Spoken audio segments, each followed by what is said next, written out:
Hi, everyone, and welcome to our Facebook Live today, where we're going to be talking about nutrition. We're going to be talking about keto. We're going to be talking about all the different aspects of nutrition and how they play a role in managing both lipedema and lymphedema. I hope that you can hear me and that you can see me and that everything is well. We're going to get started talking today. I'm assuming people will sort of drop in as we go through the presentation. But we've had a few little technical issues. Some of the slides have gone a bit wonky as we've uploaded them this morning. So my picture is showing a little bit with some others, but I guess you can see me okay. For those of you that don't know who I am Carrie Reedy. I hail from Perth in Western Australia. That's why I have a bit of a unusual accent. I'm a university qualified nutritionist. I live a low carb ketogenic lifestyle myself. I have very much a holistic perspective when I think about people's health and well-being. And certainly I've been involved with the lipedema community for some time now. I think it's probably coming up to 2 years. I have a lot of experience helping support ladies with lipedema in terms of addressing dietary and lifestyle practices, but also in helping people look holistically or globally at what's going on with all of their health. Hi, I can see that Kathy from New Jersey is here. It's lovely to have you with us. If anyone else wants to pop in and say hi in the chat, that would be great. It's nice to know that there's someone on the other side of this. What I'd also love you to do is put any questions that you may have as we work through the presentation in the comments so that we can slowly work through them at the end. I certainly want to leave time for questions and answers because this is a really big topic. It really is. And for many of us that are coming to lipedema, either we're new to the diagnosis or we're new to thinking about the role that maybe food and nutrition may play in this, it certainly can feel overwhelming, and we have so many questions going on around this. Hi, Zelda. Hi, whoever it is from Two Rivers. It's lovely to have you both with us as well. Oh, someone else from Michigan. When I see people's names come up from places in America, I'm like, oh, I've heard of that place, but I don't think I'd be able to put any of them on a map. So I guess the reverse is probably true. I don't imagine many of you could find Perth on a map either. I feel like I live in one of the most isolated cities in the whole world. Valda's just popped in from Mackay in Queensland, so I guess you know where Perth is. So yes, like I was saying, lots and lots of questions around both lipedema and lymphedema and what we can do to support these nutritionally. And it's not just nutrition. I want to say right from the outset, this condition is very multifaceted, and often it takes lots of different pieces in a puzzle that we can put together to try and work out the best treatment program or management program for us personally. When I think about this, I was just recently with somebody that was doing a 3,000 piece puzzle, and it was like it just felt like there was a million pieces of this puzzle laid out across the table. And I sort of had to laugh when I saw this slide again this morning, because I'm like, yep, sometimes trying to navigate the world of lipedema and lymphedema does feel like trying to manage something like a 3,000 puzzle. You get a few pieces in place, and then you're like, okay, where next? A few more pieces in place, then where next? When our family does puzzles, and we quite like doing puzzles, we really have to think about getting all of those corner pieces in place. I don't know whether you all have the same strategy that I have, but we feel if we get the corner pieces in, then we can start to build the edges and we sort of work inwards from there. So I guess the question then becomes, what are these corner pieces for the lipedema puzzle? And certainly we know that physical therapies are really important. So, manual lymphatic drainage, wearing compression garments, these things are really, really important. They help us manage the condition on a day-to-day basis. Also, from my perspective, there is a piece to this puzzle that has to do with the mind-body connection. That's, all of the stress that we experience in our lives. How does that play into things like too much cortisol floating around in the system, which impacts things like insulin and blood sugar regulation? I often say to people, we can eat the best diet in the world, but if we're stressed, it really negates a lot of that. And so that's not to say just go with glee abandon and eat whatever you like. What I mean by that is we also need to address this mind body, this stress reduction piece. It's really, really fundamental. We also need to think about all of the lifestyle approaches that are important here, making sure we're staying well hydrated, moving our bodies when we can within the capacity that we have. Kathy's just said that she can't really lose much weight and her mobility is being affected. And yes, this is absolutely true. Someone could easily sit on the other side of the computer screen and say, move your body. But we know with this condition, it's not always as simple as that. And, we need to be following, the recommendations that are given for us based on our particular circumstances. But in terms of other lifestyle factors, our sleep is critical, getting enough sleep. And again, one of the things I often hear from my ladies is it's painful. Sleeping's not easy. Some people feel like they need to sleep more upright, which doesn't give them a great quality sleep either. And so, we need to be thinking about all of these pieces. And of course, the fourth piece, or this fourth corner piece of this puzzle, would be the dietary practices. And they're what we're going to be talking a little bit more about today, because they're in my, I guess, realm of understanding as a nutritionist. So wonderful to see a few more of you here.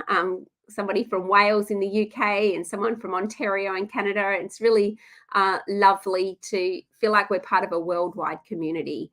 Lipedema doesn't just define itself based on geographical locations. Many of us struggle with this, and it's nice to have you with us. I can see some questions already coming up in the chat box, and we'll come up to those as we move to the end of the presentation. I hope you don't mind if I just leave them to the end. That makes it a little bit easier to go through the presentation and then sort of share with you some responses to those. So what are the everyday dietary practices in particular? Well, in terms of what we know and understand about lipedema, over time, there's been a bit of an evolution in terms of what's helpful, what's not in terms of nutrition. It started probably, going back 10 years or so, where the RAD diet was what was recommended for lipedema. What you'll see in this little diagram here, a bit of a complicated Venn diagram, but what we see is the RAD diet. We also see the Mediterranean diet. There has been some research published recently putting keto and the Mediterranean diet head to head, and I'll mention that again in a minute. But the Mediterranean diet being like a whole food way of eating. We also have an anti-inflammatory type way of eating that can be helpful. Certainly, we know that there's an inflammatory component to the growth and perpetuation of lipedema. So we need to be mindful of the inflammatory load that we have. And then we also have keto. And what you'll see is when we look at all of these, if you were to try and do all of these, first of all, you'd kind of, it would just be crazy. It would be really hard to do. But there's very little space in the middle where all of these intersect. And I'm really all about trying to find a diet of inclusion where we're including as many different things as we possibly can, rather than focusing on a diet of exclusion. And if you were trying to take aspects of all of these different ways of eating and put them together, it would be really complicated. So just recently, keto and Mediterranean diet were put head to head in some research that came out of Europe. What they found is both the ketogenic diet and the Mediterranean diet did show some positive body composition changes. But what they found is that keto had some additional benefits to the Mediterranean diet in terms of lowering levels of pain and inflammation. So I think what we need to consider here is we're going to get benefit from any dietary changes we make. If we're moving from what we would call that standard American diet, that standard Western diet, and we're moving towards more, I guess, healthy, holistic eating principles, we're naturally going to be lowering the level of inflammatory foods in our food supply. We're going to be dramatically minimizing the amount of processed foods. We're going to be avoiding sugar. So naturally, we will all get benefit from any time we move from what we would call that Western diet to a more whole food, sort of real food way of eating. What we do know, though, is that keto as one of the ways that we can eat. I think about it in terms of, if you're a computer geek a bit like me, it's more the operating system. The operating system of focusing on eating real food, and we do that through the lens of a ketogenic way of eating. What the research and certainly anecdotal experience for many in our community is that ketogenic eating provides greater energy. Naturally, when our body's burning glucose, which is what we mostly would be doing if we were eating a Western diet, that's kind of like a dirty fuel. Ketones, ketones that we produce when we're eating a ketogenic diet in our body, is like our body's burning a clean fuel. So we naturally have more energy without some of the downside of burning the glucose. Typically, people have less cravings. So most of us, when we've been eating a Western diet, it feels like we go from one meal to the next snack, to the next meal, to the next snack. We stay quite hungry, and cravings can be really strong. Biochemically, when we move to a ketogenic diet, those cravings seem to just kind of come down a notch, down a notch, down a notch. For some people, that happens very quickly. For other people, it can take a little bit of time, but it certainly makes sticking to a new eating regime easier when we don't have that little sort of voice on our shoulder saying, eat me, eat me, eat me, to all of these things that are going on around us in terms of food choices. What I like about a ketogenic diet is we're able to kind of ditch that diet mindset and start to eat, real food and enjoy that food again. I'd love if you put in the chat to me, how many of you feel like you've spent half or more of your life being on a diet? That's one of the things I hear over and over and over when I work with ladies with lipedema is, right from a young age, they feel like they've always been either on a diet or about to go on a diet, because the body composition impact of lipedema kind of sets us up for that, it could be a well-meaning health professional that says, we need to lose some weight. So the only way that we know how to do that is to eat less calories, to try and move our bodies more. And so, perpetually, many of us feel like we've been on a diet.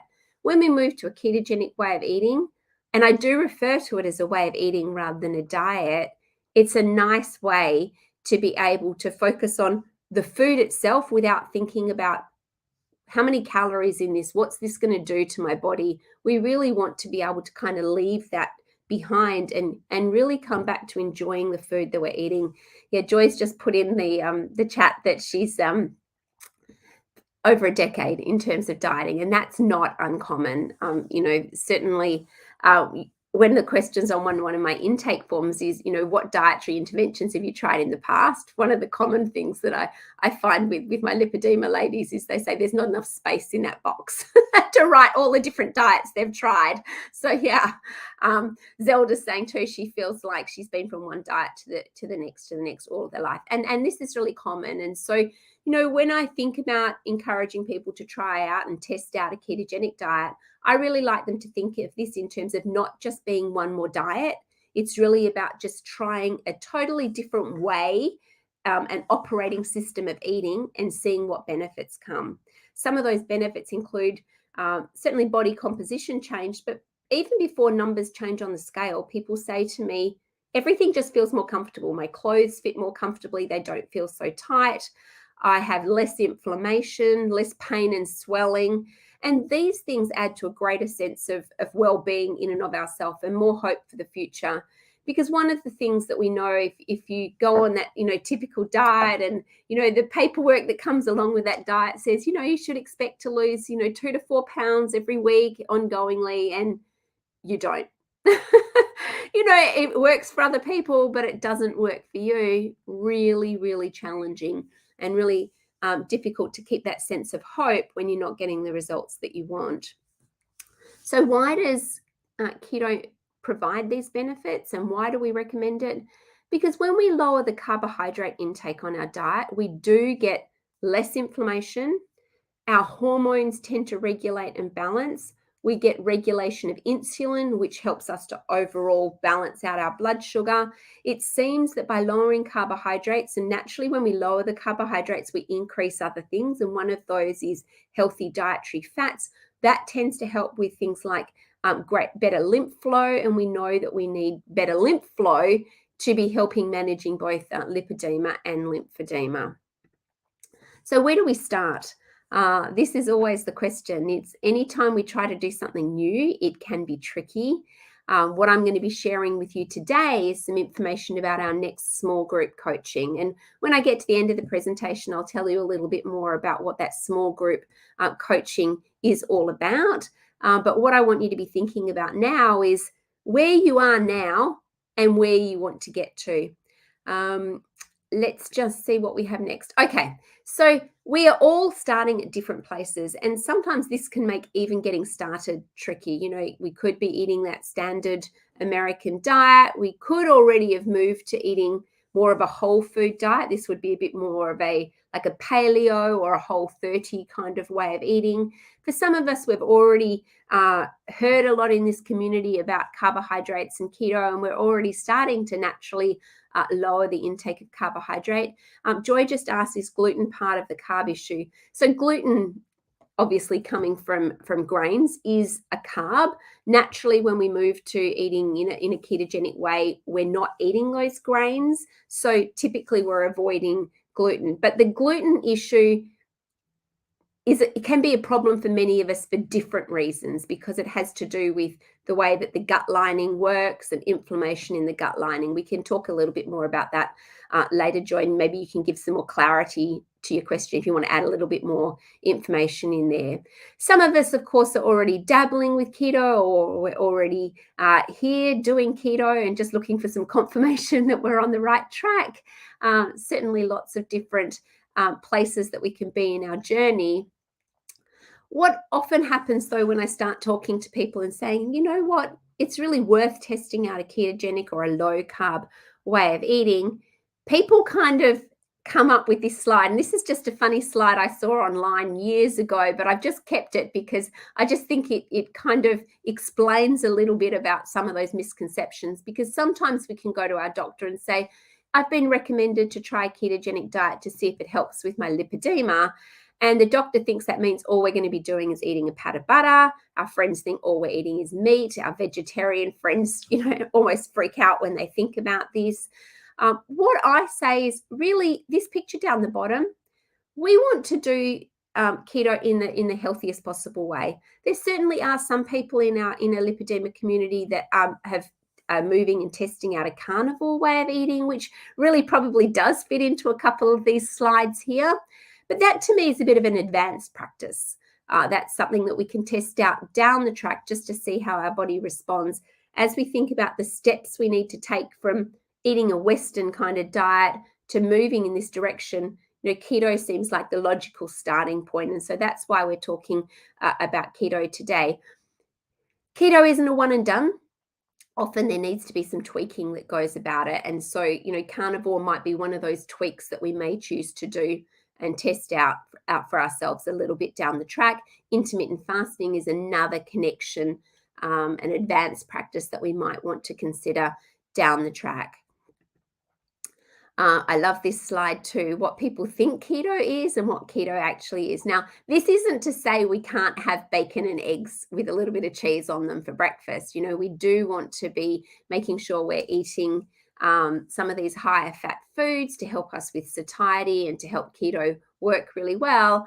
But that doesn't mean to say that we can't enjoy all these other things, the avocados and the green leafy vegetables, lots of eggs, all of these sorts of things. So that being said, hopefully that gives you a little bit of clarity that what we're talking about is a really healthy version of keto.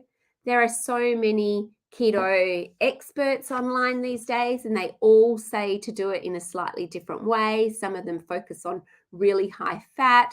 I feel like there's been a bit of a shift, certainly in the lipedema community, that we don't need to be striving for that, really, really high fat level anymore. What we want the body to be doing is using our own reserves, if you like. That doesn't mean, though, that we avoid fat. We all need some healthy fat in our diet each and every day. Our hormones are made from fat. Many of the other biochemical processes in the body need some dietary fat, but we want to focus that dietary fat on being healthy options rather than some of the fats that we may have had in the past, deep frying things in vegetable oil, isn't what we're talking about. We're talking about getting our healthy fats from things like avocados, oily fish, things like salmon, enjoying having that fat on the meat because it adds so much flavor, all of these sorts of things. So at this point, what I would suggest to people is the only way to know if keto is going to work and if it's the right approach for you is to give it a go. There's no way that I, sitting on the other side of a desk from someone, can say with certainty whether keto is going to help that person or not. I always approach this as being, let's test this out. This is an experiment. You've done so many other experiments, different types of diets over your life. You've approached all of those from an aspect of let's give this a go. Let's just look at keto as one more opportunity to give another way of eating a go and see how our particular body responds. So getting started is tricky. Staying on the ketogenic path can be a little bit tricky too. And I think that's because it's a convoluted path. And it really does help to have a guide by your side as you try to do this. Helps you navigate the path. Every single one of us is biochemically unique. So, like I said, there is no one and done. Often we need to tweak the way that we are doing keto to make it fit in with whatever else is going on with us personally and to make it fit with our life and our lifestyle. There are some challenges that come along with testing out a ketogenic diet. And I just want to kind of touch on a few of these so you can see how having someone by your side helping you navigate this in the early stages can be particularly beneficial. Now, most of us come to wanting to test out something like a ketogenic way of eating because we want body composition change. We want weight loss. It's really important to understand that weight loss is not necessarily linear. And so typically what we find when we start a ketogenic way of eating is we do get a water weight loss in the first week or two. We can then plateau out for a little while our body's doing some underlying healing work in the background. And people often say to me, oh, it worked for a couple of weeks and then it stopped working. What I would say to you is it's not that it stopped working, it's that the body's doing this underlying healing work, getting some other pieces to this puzzle in place before it starts releasing weight again. It's really important to be patient and to kind of trust the process, if you like. You may even find that after a couple of weeks, you may even get a slight rise before things start, dipping down. And as much as we would like this trajectory to constantly be heading in a downward pattern, it doesn't seem to do that with keto, that we do get these periods of time when we might get a plateau and then the body moves into another weight loss phase. It really is important, like I said, to be patient and to trust the process. I say to people, the ideal way to do this is to think about testing it out for like 6 weeks and really just assessing and seeing how you feel at 6 weeks. If you're seeing a lot of really positive benefits in terms of pain reduction, clothes feeling more comfortable, feeling more energetic, potentially sleeping better, then those sorts of things are worth continuing that trial. If you were to feel absolutely wretched, that would be a discussion to have and try and work out what else may be going on. I can see that somebody put in the questions here about mast cell activation, and there are other facets that might be going on in our lives. We are all biochemically unique. We call this bio-individuality. Mast cell activation syndrome is a issue that's come up in our body where our bodies are like hypersensitive and are overreacting to all sorts of things. And this can play out with all sorts of different symptoms. It's fairly tricky to navigate. Certainly with mast cell activation, you don't want to avoid the fermented foods, but there are some other foods that are quite commonly included in a ketogenic diet that may be a little bit of a trigger for mast cell activation. So certainly we can come back around to talking about that a little bit more at the end, but it certainly leads into this discussion that we are all very unique. We have different genetics. We have different environmental impacts, whether that's just stress in our household or we live in a moldy environment or whatever it may be. That environment impacts the current state of our health. So whether we have comorbid conditions along the lines of histamine intolerance, mast cell activation, thyroid issues certainly play a role. There is some chat about whether keto is right for those with a hypothyroid condition. But in my experience, probably half of my clients that I work with in a ketogenic diet also have an underlying thyroid issue. We just have to navigate that and make sure people are eating enough so that it's not triggering that thyroid to downregulate more. But there's certainly a lot of ways that we can play around and keep supporting that. But there are other health conditions that come along as well that we need to consider, and certainly that stress load. I mentioned that right at the beginning, but the more stressed we are, the more challenging it is, and learning some stress management techniques can be really helpful to navigate all of this as well, and to help settle down some of those impacts that may be coming along from our stress load. Keto, as I've said, is often promoted as this one size fits all, but I think especially ladies here in our lipedema community know that there is no such thing as one size fits all. You know, they say that, but it isn't the case. And keto is the same. We really do need to be able to adapt it to whatever's going on with us and our other comorbidities and our biochemistry, to make sure that we get to do keto in a way that works and supports us. The third challenge I often see, and we've already alluded to this, that many of us have spent countless years, probably more than we would like to work out, dieting. And the more that we have dieted in the past, the more our body will fight our weight loss efforts. And this is so incredibly frustrating to many in our community. I know it's been to me personally. When I've seen other people, you know, it's not uncommon in this community to have a history with disordered eating based on those concerns about body composition. And the more that we've restricted our eating in the past, the more our body's going to be doing everything it can to defend us holding on to any excess weight that we may have. It also means that we have a bit of a higher set point in terms of where our body says, oh, if you're eating under this level, I think you're starving, I need to change the biochemistry. We need to be really mindful about this too, and make sure that if you are somebody that has had long periods of restricted eating in the past, that you don't go too low in your food intake. One of the beautiful benefits of eating keto is because we're not eating those carbohydrates, we can tend to eat a little bit more protein, more of those non-starchy vegetables within certain limits, and feel full and feel satisfied with our meals, but still be telling our body that, yes, you're eating enough, and it doesn't need to go into that starvation mode and defend yourself from any sorts of weight loss. The fourth challenge I just want to mention is to do with getting into ketosis. So when we remove carbohydrates and those really high carbohydrate foods from our diet, and we dramatically decrease our carbohydrate intake, we very quickly, you know, within 3 or 4 days, can move into what we call a state of ketosis. And this is really important. This is where our body starts to get the machinery adjusted, if you like, to living in this new way of eating, this new operating system. Getting into ketosis is one thing. It does take time to what we call being fat adapted. Being fat adapted means that our body preferentially burns fat for fuel rather than burning sugar for fuel. And this can take longer. But we do start to get the benefits of being in ketosis within a reasonably short period of time, sort of 4 days to a week. Sometimes that can be a little bit rough. We call that the keto flu. There are certainly strategies that we have to help support people as they navigate through that. But we do want to be mindful that it can take time to get to this place where our body's machinery is preferentially working in a ketogenic state.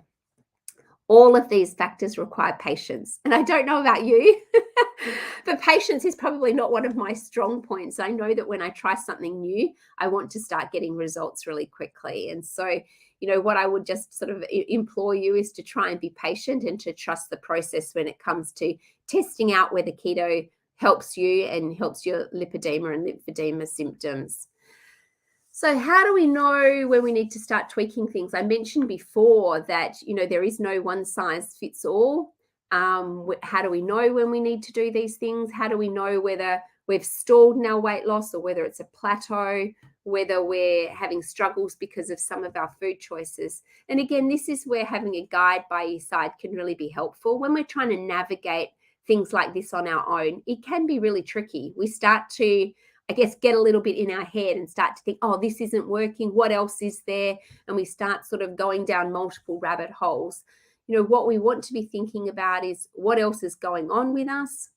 There's certainly, in a ketogenic diet, we include typically a lot of dairy, a lot of eggs. Both of those foods can be foods that can create inflammation for some people. So I guess the question I would ask is, could there be underlying food intolerance that are continuing to hamper our efforts? And this is a graph from one of our other nutritionists. She, at the beginning or late last year, beginning of this year, sort of did a bit of a regroup, wanted to lose a couple of kilos. And this is her graph. You'll see these spikes here. Each of these spikes is when she had dairy. And like I said, dairy is often commonly included in a ketogenic diet, and for many people it's just fine. But for her personally, every time that she had dairy, it contributed to a whole lot of inflammation in the body. And when our body is inflamed, I tend to liken this to fire. And naturally, what are we going to do if there's fire? We're going to put water on it. And so each of these little spikes here is the body holding on to a lot of excess water. And what you'll notice is when she stopped having that dairy, very quickly, it came back down. And so it's important to understand that we need to be assessing as we go along, considering, is there still something in my ketogenic way of eating that's contributing to some inflammation in the body?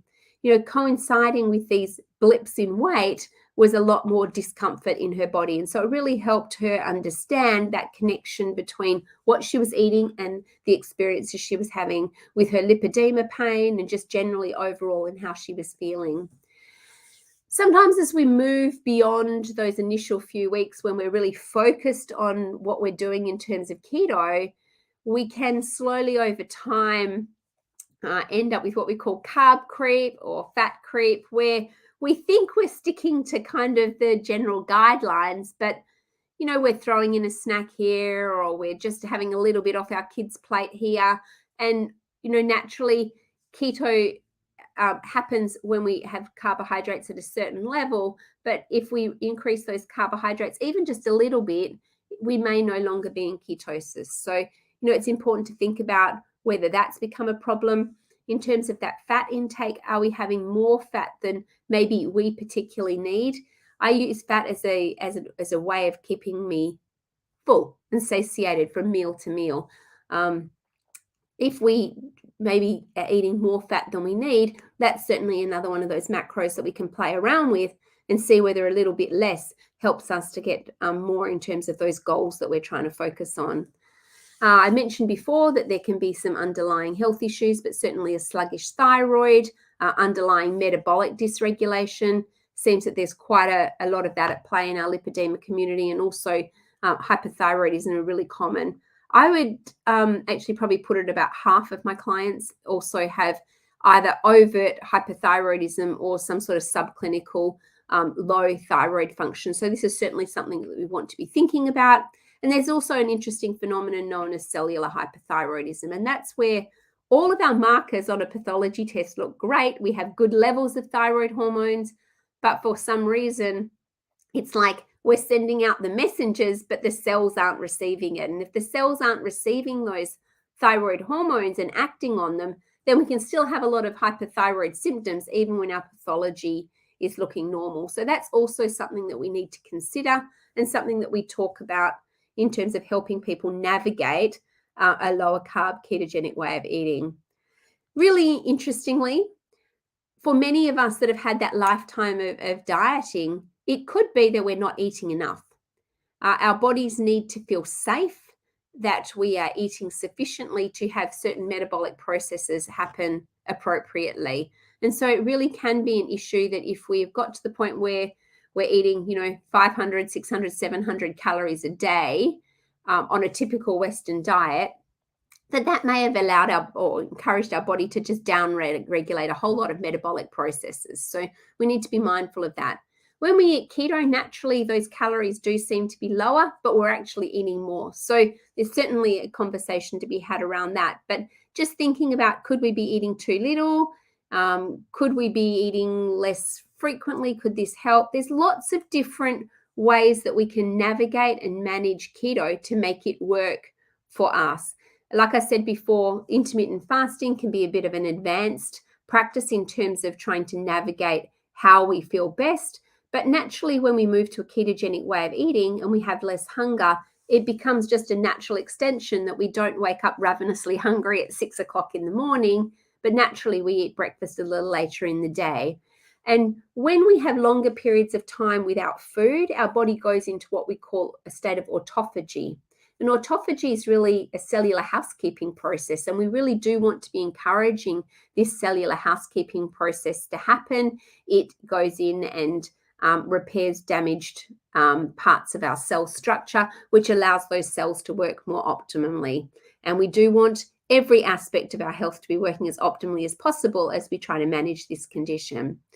So stress, as I mentioned before, certainly can be impacting weight loss goals too. And so all of these different things that I'm talking about here are just different things that we can think about when, if particularly we're not getting all of the results that we want from keto, we need to start thinking about, could some of these other aspects be playing a role in our weight loss efforts? So whether you're new to keto, whether you're well along your journey, hopefully the information that we've shared today has given you an opportunity to sort of push the pause button and to regroup and think, where am I at? Is keto the next right step for me? Is keto still working for me? Could I have slipped out of ketosis? What's the very next step for me? And often it's an opportunity, as we reflect on these things, we can start to see, oh, I've got this piece, this piece, this piece, and this piece of the puzzle in place. Oh, that's a piece I haven't addressed already. Maybe that's my next move. So what I tend to find really beneficial when someone's trying to either start a ketogenic diet or they've been doing ketogenic for some time is really seeing it as an experiment, a test, something that we're doing just to see how our body responds, and assess all the way along the way. If things feel like they're not working, then it's time to tweak them. You know, if you keep doing the same thing and it's not working and you just get more and more frustrated, it's not going to serve its purpose. We do need to assess along the way and see where we might need to make some minor course adjustments with the way that we're doing keto and see what benefits we get from that. I always suggest to people approaching a ketogenic intervention with curiosity, rather than seeing it as, oh, here's my one last ditch effort to make a difference in my lipedema. I would say, no, try and look at it from the mindset, I'm really curious how this other approach will help. What benefits will I get? How does it feel like it's helping serve me? And when we approach it from that aspect, it can be really helpful because we don't have that black or white thinking that's either it's working or it's not working. It's more that we're able to see what benefits are coming along. What am I gaining from this? What areas am I not feeling are serving me, and where can I mix this up and change it to see how we feel? I also really encourage people to find their own personal barometer to see how it's working. Now, this was the experience that my colleague had, where she was really going back to being really consistent in a ketogenic approach, and she noticed that her barometer was the scales jumped when she ate things that weren't serving her well, and she had an increase in pain. Now, I have one client that says to me, I just get a really aching elbow when I move out of ketosis. And that's such an interesting barometer because most of us would have different parts of our body that would be in pain. It might be the areas with lipedema, but it seemed to her that when she was in a ketogenic state, her arthritis was just, it didn't affect her at all. But as soon as she moved out of keto and a ketogenic state, that arthritis tended to flare up in her elbow. And so that was her personal barometer. And she was able to gauge, how she was tracking with that. For each of us, that will be unique. For many with lipedema, it is the pain that we experience in our limbs. It is the lack of energy, these sorts of things. But it really can be helpful moving forward to have and to recognize where our barometer is, because then it's very easy to see as we start playing around a little bit with quantities in our ketogenic diet, what's serving us and what's not. You may find that just having that extra couple of cups of vegetables a day puts you out of ketosis and you start to get some of these symptoms. Now, vegetables, as we know, can be very healthy, but it may just be that they're not serving us at that particular time and it's just too much for us. But we may be able to cut that back a little bit and find that we move back into ketosis and those aches and pains don't have so much of an issue for us. So as we think about all of these aspects of keto, how do we step into a ketogenic way of eating, testing out whether this is right for us? I want to tell you a little bit more about our small group coaching options. So I am one of the coaches with Lipedema Simplified. People can book one-on-one coaching sessions with me where we can talk through what's going on with your health. We can talk about whether keto is the right approach for you, whether we can work on some of those other underlying health conditions, for instance, a thyroid concern or blood sugar dysregulation. That's what one-on-one coaching is about. We can have a very intimate kind of conversation about you and your health, and we can work on trying to rectify some of those health concerns that you have. And if you're interested in learning a little bit more about the one-on-one coaching program, you can go to the lipedemasimplified.org website, click on the coaching tab, and it will give you a little bit more information. You can also there register for what we call a discovery call, which is a complimentary 15-minute chat on the phone. Actually, it's not on the phone because I live on the other side of the world. It's on Zoom. Sorry about that. But we can chat on Zoom and we can talk about what's going on for you. I can explain what some of the options are and we can go from there. But if you're feeling like right now, I really need to give this keto a go, either you've tried it in the past and have felt like it's all too hard and throwing your hands in the air, or whether you feel like you need some tweaks in what you're already doing. Small group coaching is a wonderful way of doing this because you're getting these personalized recommendations, but you're doing it in a group, which makes it more cost effective. We have more consistent or timely calls, just to give a little bit more detail about that in a moment. But we have 6 sessions over 3 weeks where we really lay out what a ketogenic diet would look like, how we're going to go about this. We share recipes. We talk about some of the challenges, things like the ketogenic flu, whatever else we might be having challenges with. But let me just go back to this slide before and just share with you a little bit. I mentioned this before, that there are many, many different ways that people can do keto. What we really focus on here at Lipedema Simplified is doing this in the healthiest possible way.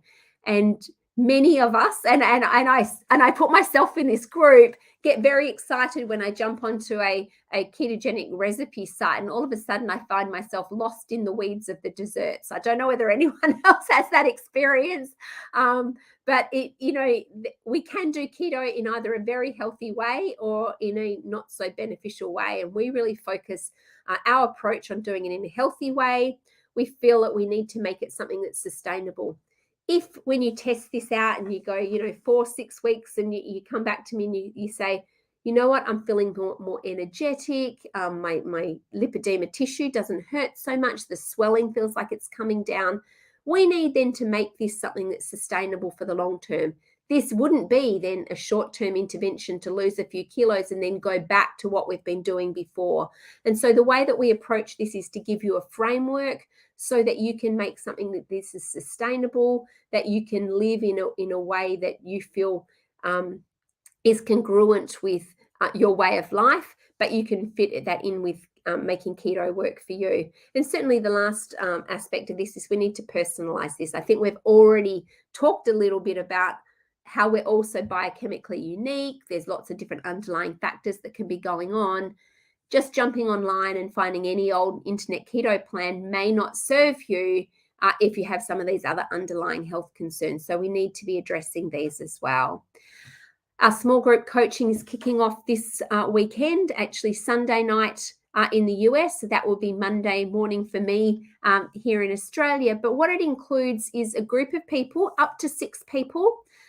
There's 3 1-hour live group coaching sessions. That's where we really lay out how we're going to go about it, the nuts and bolts of what's this going to look like on a day-to-day basis. How are you going to navigate this when you go have dinner at a friend's house, when you eat out, when you're in such a mad rush of a day that you need to get some takeout? How are you going to navigate keto and make it work for you?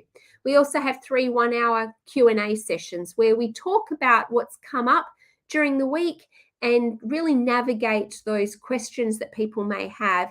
And what's really interesting about small group coaching, we've been doing it all year, is that so many of us don't realize we have a question until somebody else has asked it. And then we're like, oh, I'm so glad someone asked that because I really needed to know the answer. And so again, there's some really wonderful synergy and power that comes from this group approach.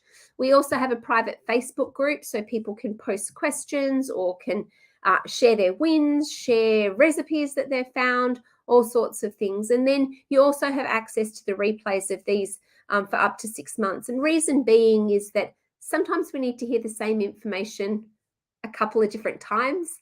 Often what I find is that we pick certain bits the first time we hear it, the next time we hear it, we think to ourselves, I don't remember her saying that last time, because we've already been thinking about some of the other things that are going on. And so that's where it becomes really helpful to be able to listen again down the track, just to make sure that we are in fact sticking on the track of what we're trying to do.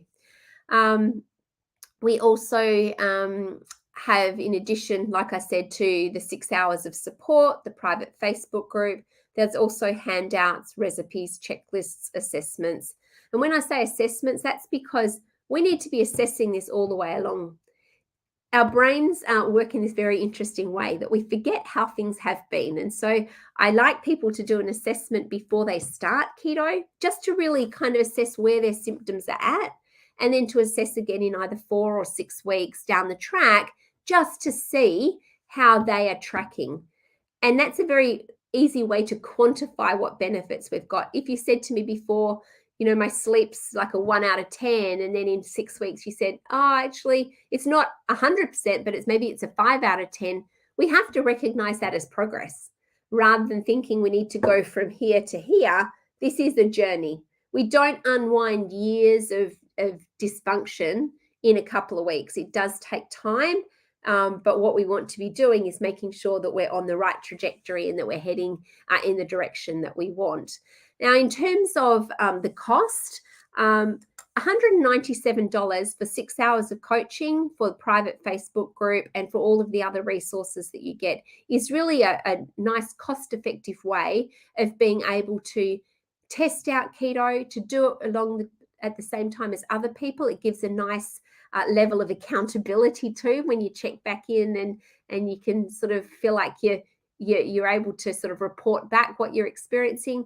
Now, some people use the 3 weeks of coaching to really just get their heads around this and to work out what their next steps are.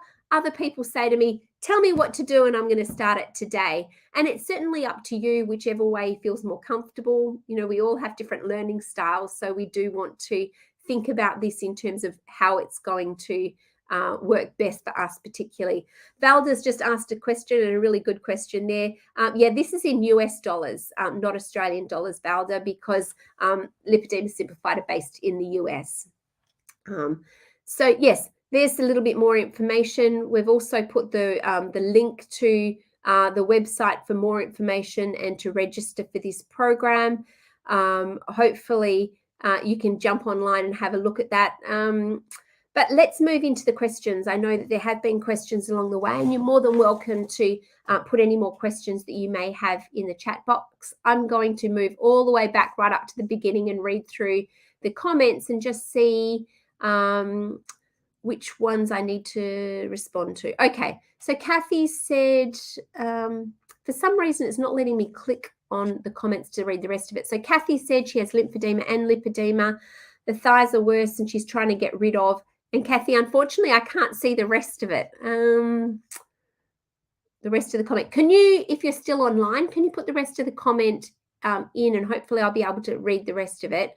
But yes, thighs are often the biggest sort of issue many of us have, or it's certainly where we start to see the signs of lipedema and lymphedema coming in, and they can cause us a lot of pain and a lot of grief. And what I would say is testing out a ketogenic diet, if it's something you haven't already tried, can really make a huge difference in terms of the pain and the swelling that we experience there. In terms of how much lipedema tissue can we lose, this is probably a really important conversation to have. What I found in my experience in working with ladies with lipedema, the earlier there's an intervention, the more impact it seems to have on lipedema tissue. Initially, the body's going to lose weight in areas of non-lipedema tissue. That's a given. It's like the course of least resistance, that the body naturally will lose weight in other places first. The more long-standing our lipedema has been, the more fibrotic that tissue. And fibrosis is scar tissue. So the more scar tissue that's in our limbs, that takes a lot more effort for the body to break down. And so the degree of which people can get changes in that lipedema tissue really varies. But what we do find, the benefit is that the pain and the discomfort that's there and some of that excess swelling tends to resolve fairly quickly when we move into a ketogenic diet. If anyone on the call is already eating this way and has any experience, you're more than welcome to put some of those comments or your experience into the chat box. Just seeing what other questions there are. Can't lose much weight. Kathy's also saying her mobility is affected. Sure. I'm going to just jump down to the bottom and see whether anything else has come in. No. Okay. So I can't see anything more of what Kathy said. Lipedema, lymphedemas come from nowhere. Don't know the cause. She's had no surgeries. Kathy, there's a genetic component to this that's certainly valid. It tends to run in families. It would be really interesting to think about your family tree and see whether anyone else has had this.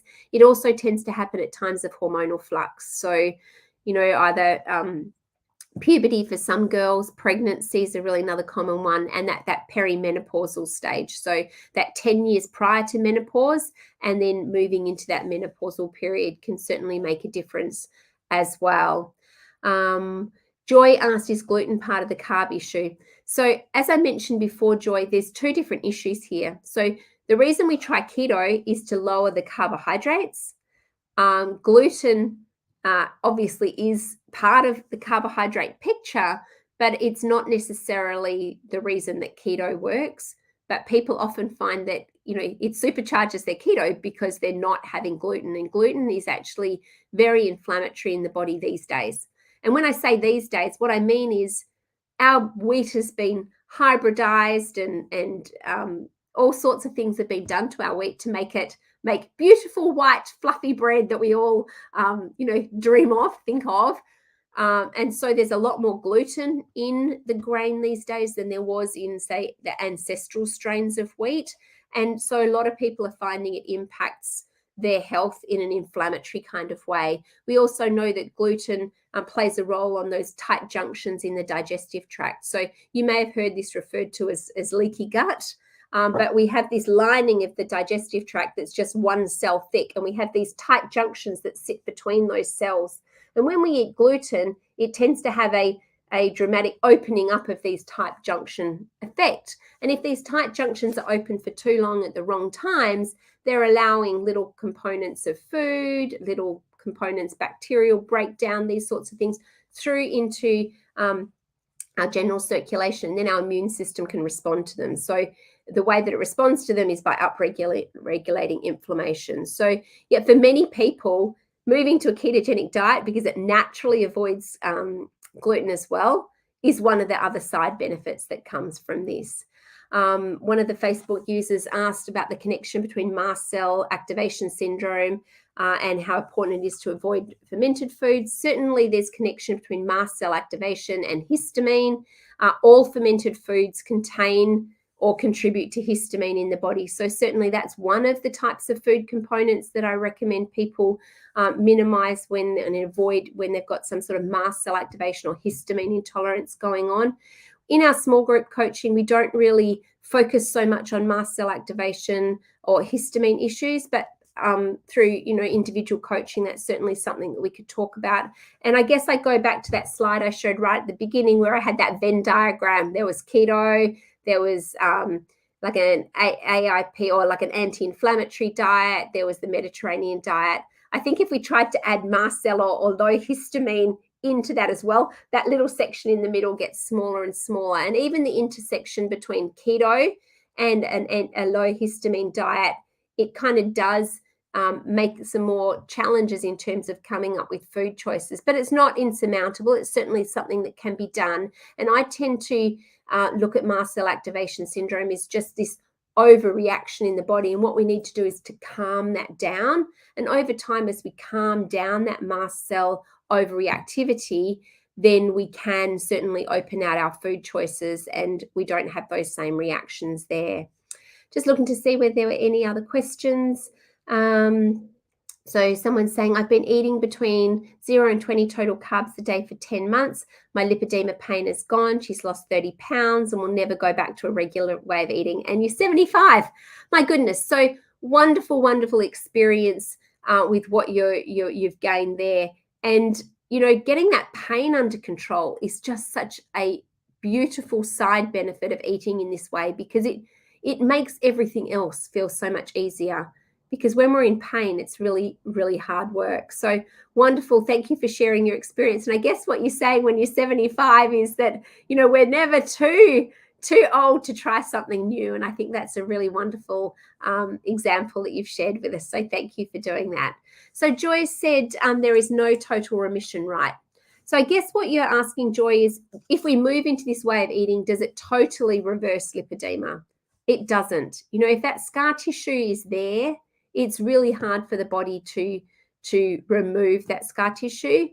There's certainly lots of things that we can be doing, things like there's certain types of therapies that can help with that, even just the manual lymphatic drainage and certain other types of massage can help try and break down some of that fibrotic tissue. But it really depends on how long standing the lipedema has been and whether there's some comorbidity with, you know, lymphedema, other sorts of things. But what we want to be doing is thinking about this in terms of ketogenic way of eating is a management strategy. It's not a strategy that's totally going to reverse everything, but it's a way of managing it. It's a way of trying to halt any further progression of lipedema tissue so that we can be doing everything we can now. And like I said, dietary interventions are just one piece of the puzzle. We do need to think about the lifestyle habits, the stress level that we're under, and all of those practical sort of conservative treatments like wearing compression, other sorts of things. These things can make a difference. I love whoever's name is Duchess of Quince. I love that. That's really cool. You're using a pneumatic pump can certainly help a lot. And that certainly fits into that realm of the conservative treatments that can make a difference as well and help us to feel that little bit better. So any more questions here? I know we've been on the call already for probably close to an hour now. I hope that the information that I've shared has just given you either some renewed motivation to go back to keto or to test out a ketogenic way of eating.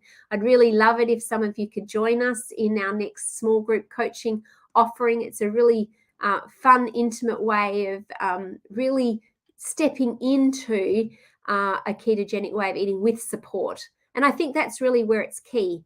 You know, when we've got people that we can bounce questions off in real time, it can really be helpful in terms of navigating this convoluted journey that we're already on.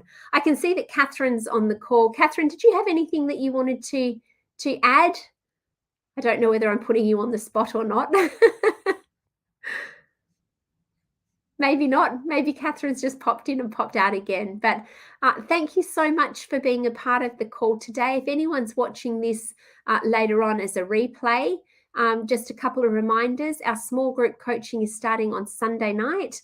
The details are here at learn.lipedemasimplified.org and #cc-nutrition. Do have a look at that. It gives you a little bit more information about what the small group coaching is about. Certainly, you can also go to lipedemasimplified.org to the coaching tab and book in for a complimentary call with me so that we can have a little bit more of a chat about whether keto is the right next step for you or whether some other steps may be needed in the interim to get you ready for that. Paige is asking, is the coaching always a Sunday night? So it's Sunday night in the US at 5 p.m. Sunday, and then the other session is on a Thursday night. which is Friday here in Australia. These sessions will be recorded. We've actually had small group coaching before where people haven't been able to join on the calls, but have listened onto the replays afterwards, but have been able to post questions in the Facebook group and get the support that way. Or also still feeling like they're part of the group process, but not necessarily able to jump on all of the calls. Some people can do one, but not the other, these sorts of things. But again, Paige, if you wanted to jump on a call with me or send me through an email, I'm Carrie@lipedema-simplified.org, and just ask any questions that you may have. Oh, magic. Someone's just put that up. I love technology. I can't make it work, but I love that other people can. So thank you all for your time today. Like I said, I'd love to see you as part of our small group coaching or catch up with you in some other way. But all the best, and thank you for your time today.